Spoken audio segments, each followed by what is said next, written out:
Have you ever looked across the dinner table at your spouse and realized you're not really talking anymore? Not fighting, not in love, just there. Two people sharing a house, a schedule, last name, ultimately nothing else. No fire, no conversation, no prayer. Just silence that somehow became normal. You call it routine. You call it growing up. You call it life. But Padre Pio called it something else. He called it the death of a marriage. And he could see it happening from across a room before you even knew it yourself. Think about the last time you and your spouse sat together without a phone, without a show, without the children demanding something, and just talked. Not about logistics, not about the car needing service or the bills or who is picking up the kids on Thursday, but actually talked about something that matters, about what you are afraid of, about what you're hoping for, about God or about each other or about whether the life you are living is the life you actually wanted to build. If you cannot remember when that happened, Padre Pio already has something to say to you. He said it to dozens of people in the confessional who walked in thinking their marriage was fine. He could see what they could not. And what he saw was not catastrophe. It was just cold. Ordinary. Deeply cold. This is the story of what Padre Pio saw inside marriages. Not the happy ones, not the broken ones, but the in-between ones. The ones that look fine on the outside and are already dead on the inside. The ones where two people stopped choosing each other so slowly they never even noticed it happening. And if you stay until the end, there's a fact.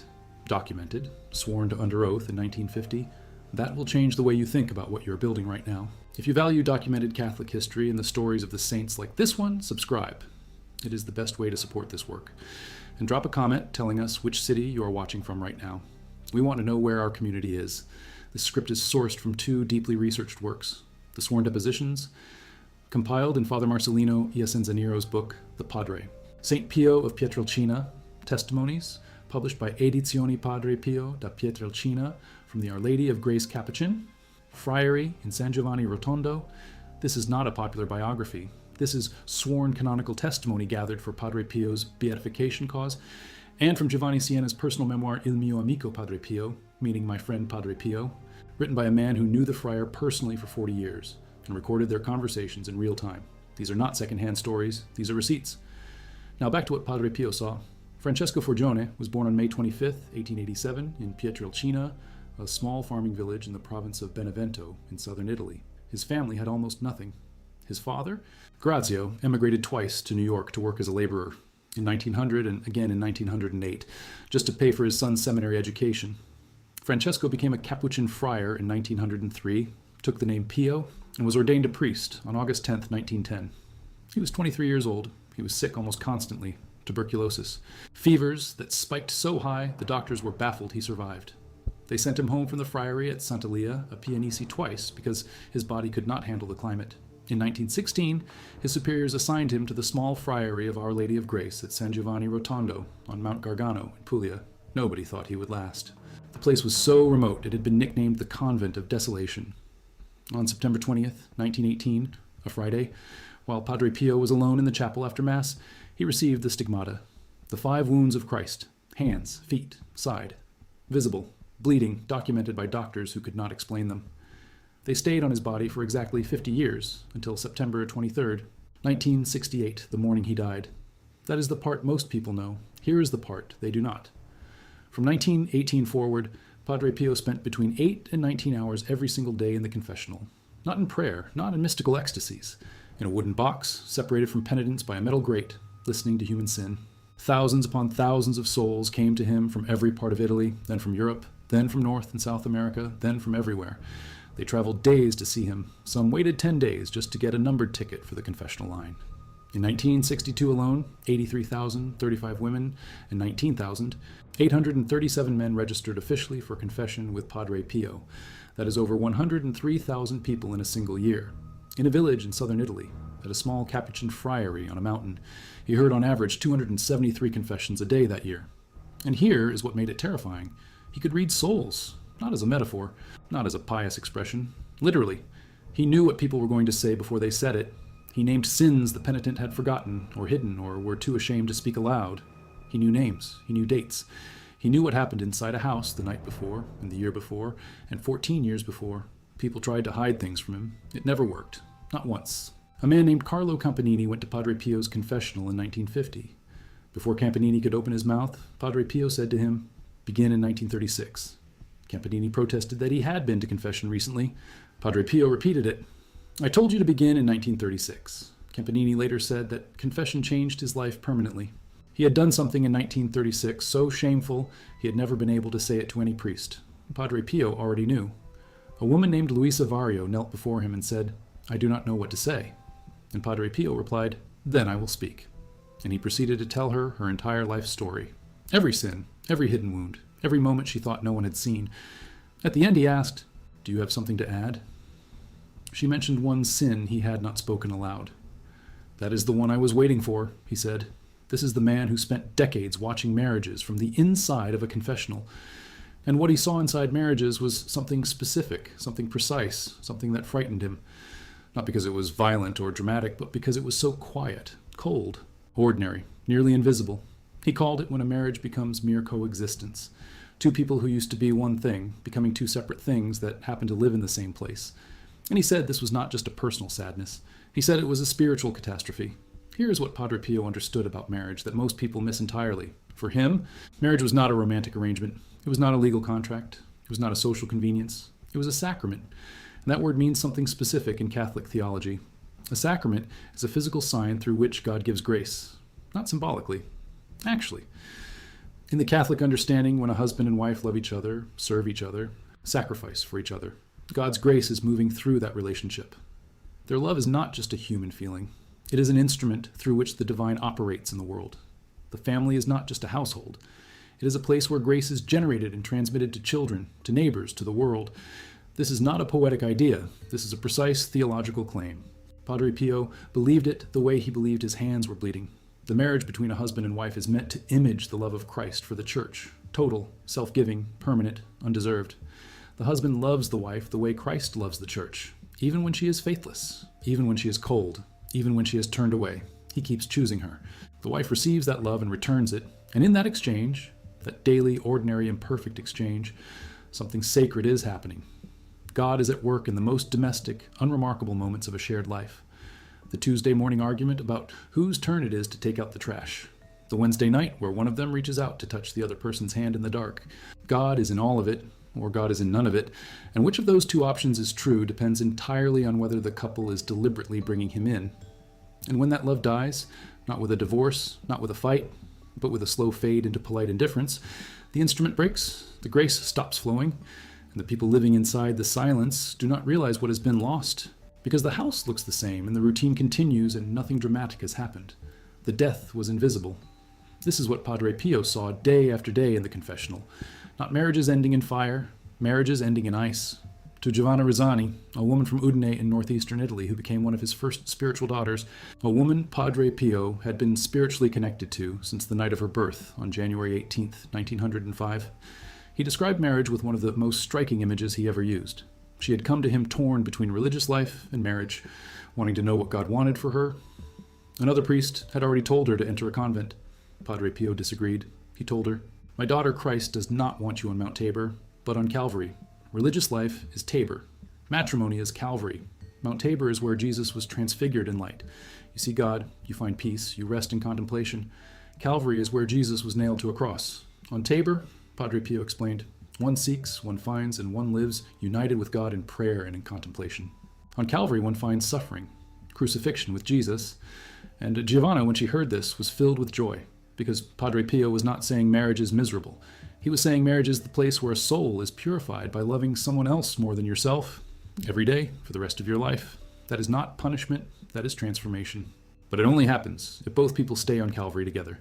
The moment they step off the cross, the moment they stop sacrificing, stop choosing, stop fighting for the other person, the sacrament quietly loses its power.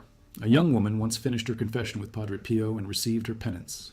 Before she could rise from the kneeler, he added something she had not asked about. He said, You must immerse yourself in the silence of prayer and you will save your marriage. She was baffled. Her marriage was fine. There were no problems. She and her husband were not fighting. There was no crisis. She left confused and filed the remark away somewhere in the back of her mind. Years passed. Then the trouble came, and she was ready for it because she had already been praying, not because she saw the trouble coming. Because a friar in a wooden confessional in San Giovanni Rotondo had seen it coming for her years before it arrived. She overcame what she could not have survived without preparation. Her marriage held. Her family survived intact. He saw the trajectory before she did. He saw the slow drift toward coexistence, and he planted a seed against it before the drift had even begun. This was not unusual. This was standard. This was how Padre Pio operated in the confessional for 50 years. Now, pause here for a second and understand the weight of the number.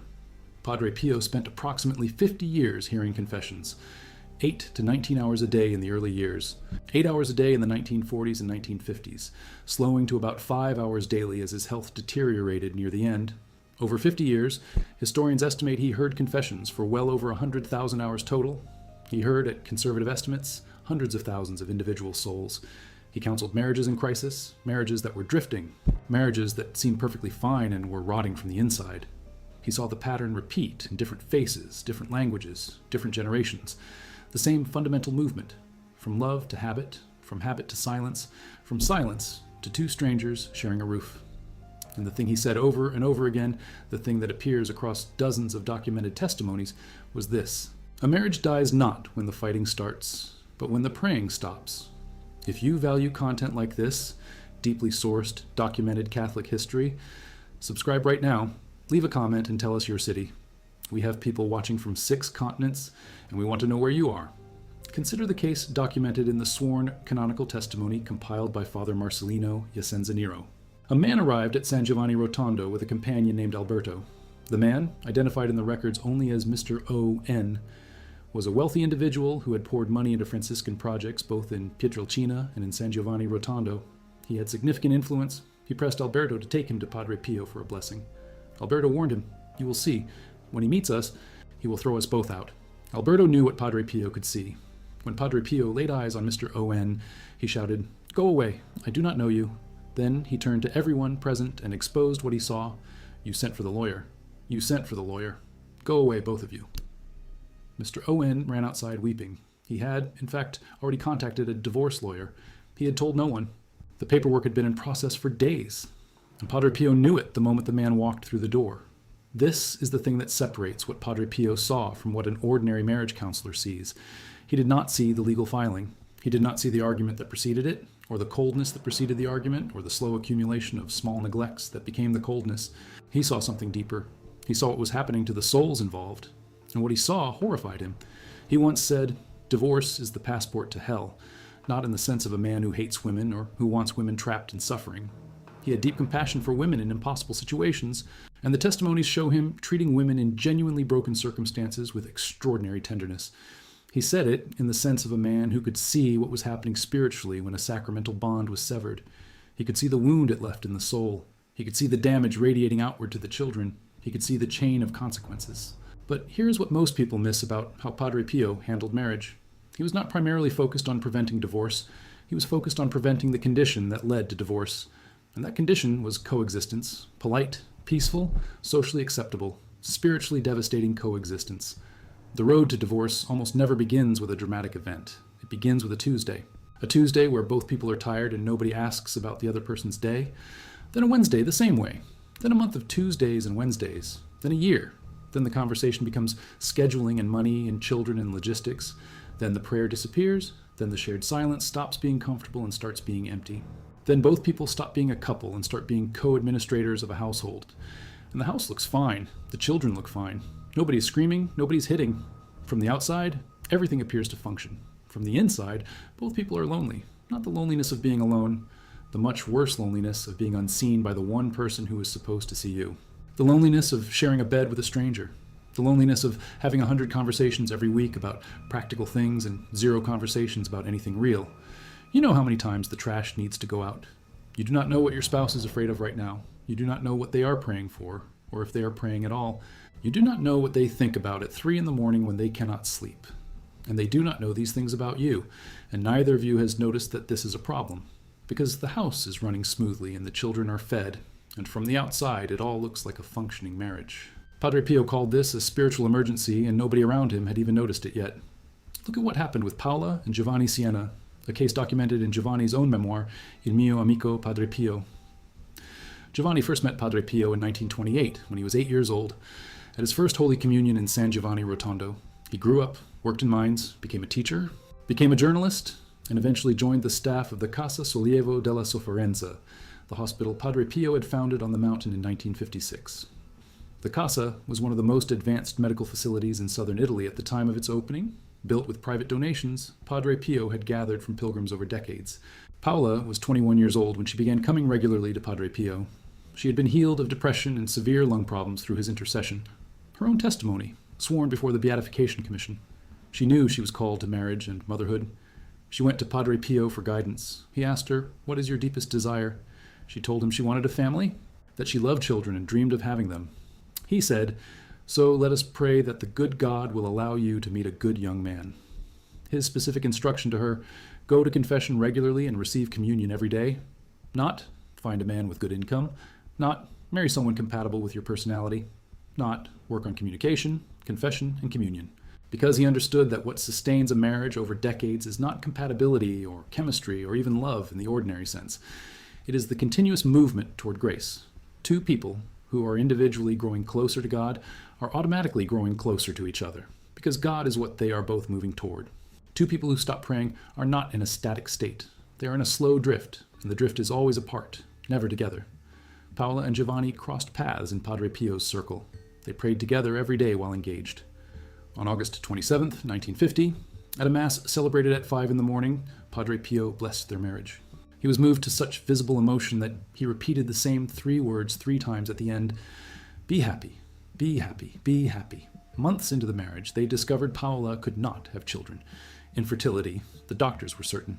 Padre Pio promised to pray the chaplet of the Sacred Heart of Jesus every day for them. This was his preferred prayer of petition, the one he used for the most difficult cases entrusted to him. On July 24, 1951, a daughter was born. She was immediately gravely ill. The doctor said there was no chance of survival. Padre Pio told the family she would live. She did. She recovered completely. They would go on to have 9 children. Giovanni recorded everything. He recorded the conversations, the counseling sessions, the spiritual direction Padre Pio gave them year after year about how to keep the marriage alive. The consistent message was never about feelings. It was always about practice, daily communion, weekly confession, praying together before sleeping, not as romantic gestures, as spiritual disciplines that keep the soul in motion, that prevent the slow drift into coexistence. Paola said this, 60 years after the wedding at 5 in the morning. After 60 years of marriage, I can say that Padre Pio's recipe works. Giovanni and I love each other as much as on the first day. 60 years, 9 children. Infertility healed. A daughter brought back from the edge of death. A marriage that lasted longer than most of the institutions surrounding it. And the recipe was not complex. It was not expensive. It was not emotionally sophisticated. It was 2 people every day choosing to move toward God together. That is it. That is what kept the fire from going cold.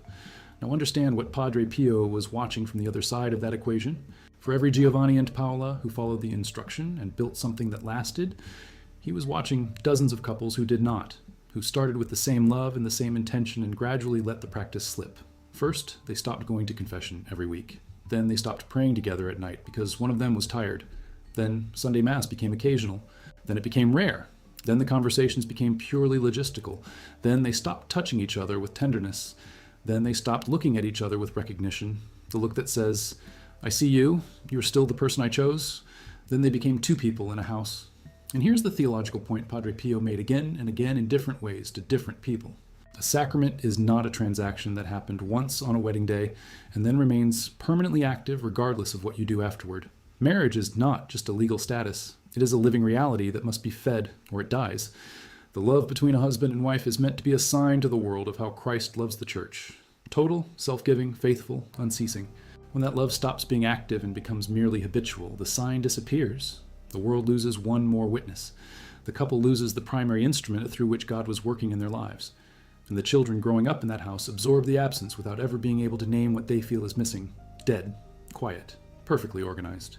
In 1967, 1 year before Padre Pio died, he confessed approximately 15,000 women and 10,000 men at San Giovanni Rotondo, 25,000 people in a single year, at 70 per day, in a friary on a mountain in Puglia. He was 80 years old. His hands were bandaged, his feet were bound. He stood at the altar and bled, and then went to the confessional and listened, and then bled some more and did not stop. He said once, after a particularly long day of confessions, "Oh, the souls, if you only knew what they cost me. Not the sins, the souls. The weight of all those people who had come to him carrying things they had never said out loud, including the quiet, private devastation of a marriage that had become nothing but routine. He carried it, He took it into his body the way he had taken the stigmata. He felt it, and he fought against it with specific, practical, documented instructions that are available to anyone who wants to use them. Weekly confession, daily communion, praying together as a couple before sleeping, entrusting the marriage not just to each other, but to God, not letting the spiritual life become something one person practices alone while the other tolerates it from a distance. The fifth element he added for his most committed spiritual children, documented in Father Marcellino Iasenzanero's canonical testimony collection, was spiritual reading. Reading something sacred together, or independently, that keeps the soul in contact with what is actually real and eternal rather than just what is immediate and temporary. Because when a person spends 5 days a week, absorbed entirely in work and logistics and entertainment and 0 minutes in silence with God, the inner life begins to shrink. And when the inner life shrinks, the capacity for genuine intimacy shrinks with it. You cannot give what you do not have. A person with no interior life has nothing left to offer a spouse except surface. And surface, over decades, becomes coexistence. Padre Pio told his spiritual children, the spiritual life is like a boat on the water. It always must go forward. If it stands still, the wind will blow it back. There is no neutral position. You're either growing or you are dying. You're either moving toward God or away from God. And the same is true of the love between a husband and wife. It is always either building or eroding. It is never static. The couples who believed they could simply maintain what they had, who stopped actively building, who assumed the love that existed on their wedding day would sustain itself indefinitely without being fed, those were the couples Padre Pio watched drift into cold silence, one Tuesday at a time, until they could no longer find their way back to each other. He could see it in the confessional before the couple could see it themselves. He could see the trajectory, the slow drift from warmth to coolness to silence to coexistence, to something that would eventually need a divorce lawyer, or would simply endure as a living arrangement between two people who had forgotten why they chose each other. He said to one woman on her way out of the confessional, "You must immerse yourself in the silence of prayer and you will save your marriage." Her marriage had no problems yet. He was not being dramatic. He was being accurate. He said to another couple who came to him together, "Pray. You are not praying. That is what is wrong. Not the argument you had last month, not the financial stress, not the difficult child who is breaking both your hearts. The prayer." The prayer stopped and everything else followed from that one absence. Every problem in the house has the same root. You stopped bringing God into it. He said, in the context of the family more broadly, today's society does not pray. That is why it is falling apart. He was talking about society collapsing outward. But he was looking at marriages collapsing inward, quietly, behind closed doors that looked perfectly normal from the street. Now consider a detail that most of the popular accounts of Padre Pio leave out entirely. In 1947, a woman came to Padre Pio's confessional, an English woman, as the testimony records. She had been coming for 3 weeks, and he had refused her absolution every single time. On the 21st attempt, he finally let her in. He told her she was a poor, blind creature. Then he said, "Instead of complaining of my severity, you should ask yourself how the divine compassion can receive you after so many years of sacrilege. Do you realize you have done a terrible thing? To keep up appearances of respectability, you have taken communion for years at the side of your mother and husband in a state of mortal sin." This woman had been doing everything right, Mass, communion, the whole external practice, while carrying a hidden sin that made every communion a sacrilege. She had been performing the appearance of a Christian marriage for years, while the interior reality was dead. And her husband did not know. Her mother did not know. Only Padre Pio knew because he could see past the performance into what was actually there. This is the thing about coexistence in marriage. It is the most respectable form of spiritual failure available. It is failure that still goes to Mass. It is failure that sends the children to Catholic school. It is failure that nobody outside the house can see, and that the people inside the house have learned not to name. Padre Pio named it. He named it from a wooden box with a metal grate between himself and the person kneeling before him. He named it before they could hide from it. He named it with charity, not condemnation, and then he gave them the practical tools to fix it while there was still time. The last thing worth knowing about how Padre Pio understood marriage is this. He did not think the goal of marriage was happiness. He thought the goal of marriage was holiness, yours and your spouse's.